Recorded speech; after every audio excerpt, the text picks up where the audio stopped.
కడప జిల్లా పులివెందులలో గంజాయి వ్యవహారం సంచలనంగా మారింది.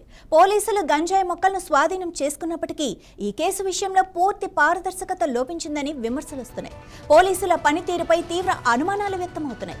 గత కొన్ని రోజులుగా ఈ ప్రాంతంలో గంజాయి సాగు, అక్రమ రవాణాపై అనేక వార్తలొస్తున్నా పోలీసుల తీరుపై తీవ్ర విమర్శలు వస్తున్నాయి.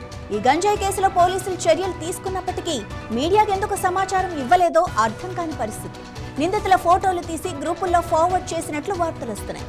అయినా పోలీసులు పూర్తి వివరాలు వెల్లడించకపోవడం అనేక అనుమానాలకు దారిస్తోంది.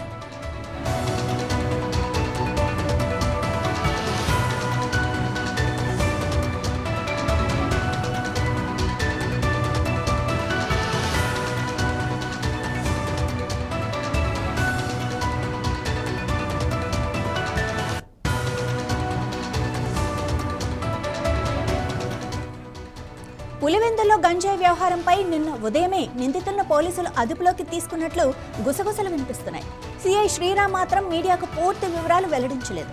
నిందితులు పెరట్లో గంజాయి మొక్కలు పెంచుతున్నారని సిఐ పేర్కొన్నట్లు సమాచారం. స్థానికులు మాత్రం గత కొన్నేళ్లుగా అదే ప్రదేశంలో బంతి మొక్కలు పెంచుతున్నామని చెబుతున్నారు.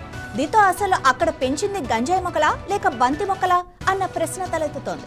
పెంచింది పెరట్లోనా, తోటలోనా, 5 మొక్కలా, 500 మొక్కలా? నిందితులను ఎప్పుడు అదుపులోకి తీసుకున్నారు? 24 గంటల తర్వాత కోర్టుకు హాజరుపరచడానికి గల కారణాలేంటి? అన్నిటికంటే ముఖ్యంగా ఈ కేసులో పూర్తి వివరాలను మీడియాకు ఎందుకు వెల్లడించలేదు?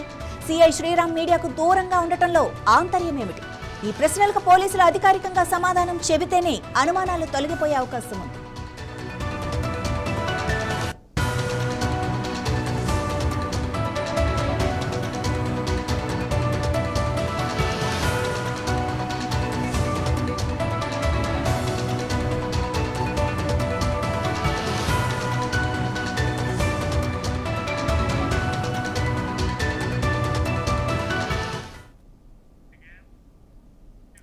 కేబీఆర్ పార్క్ ని ఈ రోజు